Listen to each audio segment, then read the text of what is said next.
الہ آباد یونیورسٹی میں کچھ لوگ فراق اور ڈاکٹر امرناتھ جھا کو لڑانے کی کوشش میں لگے رہتے تھے۔ ایک بار ایک محفل میں فراق اور جھا دونوں موجود تھے، دونوں کو تقریر بھی کرنا تھا۔ انگلش ڈپارٹمنٹ کے ایک لیکچرر نے، جس کی مستقلی کا معاملہ زیر غور تھا، کہنا شروع کیا کہ فراق صاحب اپنے آپ کو سمجھتے کیا ہے؟ ڈاکٹر جھا ان سے زیادہ انگریزی، اردو نیز ہندی جانتے ہیں۔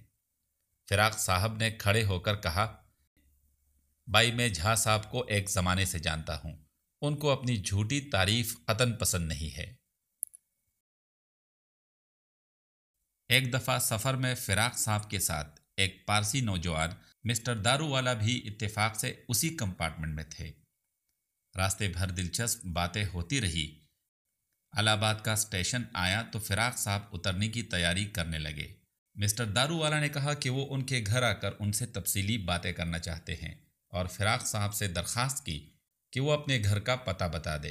فراق صاحب نے کہا، میں بینک روڈ پر رہتا ہوں، وہاں پہنچ کر میرا گھر پوچھنے کی بجائے کسی کو اپنا نام دارو والا بتا دیجیے گا۔